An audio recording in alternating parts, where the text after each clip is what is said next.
And thanks to the members of the administration, Jeff and Cass and others. This isn't a matter of fault.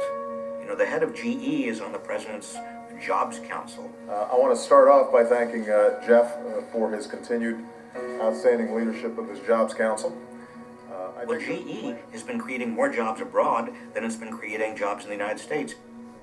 So who is taking care of the American worker? Who is looking out for the American worker? As GE and other big companies and Wall Street and the very wealthy, who basically have capital all over the world, as they have more and more political power, who is actually working in a way in Washington and in state capitals that improves the well-being of the American workforce? The answer is nobody.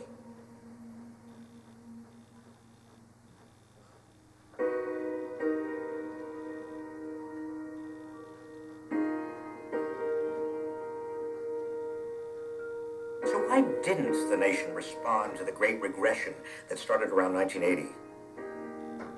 Why didn't we take bold steps to make the economy continue to work for just about everyone?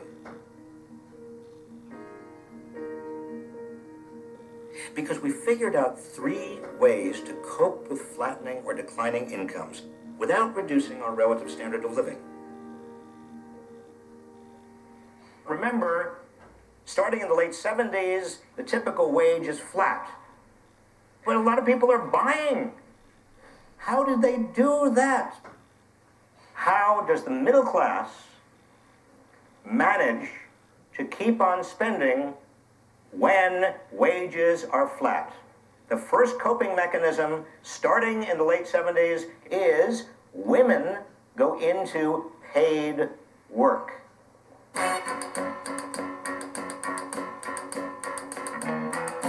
Out of bed and I stumble to the kitchen, pour myself a cup of ambition and yawn and stretch and try to come to life.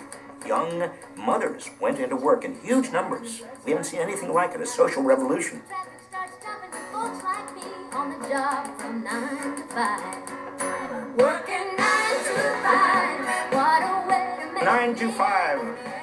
Dolly Parton, 1980. Dolly Parton, you know, she is only 5 feet tall.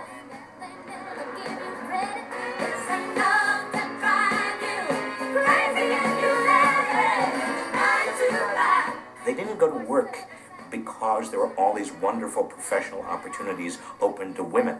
Some of them did, but that's not the major reason women went to work. They went to work mainly because they had to prop up family incomes that were dropping because the men in the family, their wages were going nowhere. But there's only a limit to how many young mothers can go into work. And so the second strategy used by the 1990s was that families, both men and women, worked longer hours. Working 9 to 5. What a way to make a living, barely getting by.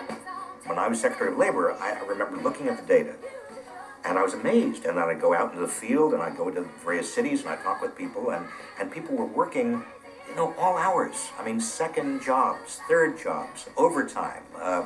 If they were professionals, billable hours coming out of their ears.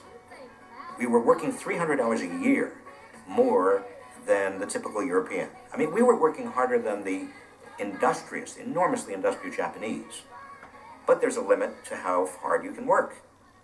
When those were exhausted, the third coping mechanism was borrowing, going into debt, which seemed easy because housing prices were going up. For 13 years, Americans have enjoyed a housing boom, the longest ever. This is a great time to buy a house in Delray Beach. You can make, if you have some cash, an unbelievable deal. From the mid to late 90s onward, you have this huge rise in housing prices. People said, well, I can take out a loan against my home. I could use my home as collateral, or I can refinance my home. And that kept the middle class going. Homes were like piggybacks. Americans have been using their home as an ATM, cashing out more than $500 billion in home equity from 2001 to 2005 to cover expenses like health costs, student debt, repairs, and credit cards. We had a debt bubble prompted by middle-class America trying to maintain its living standard in the face of stagnant wages.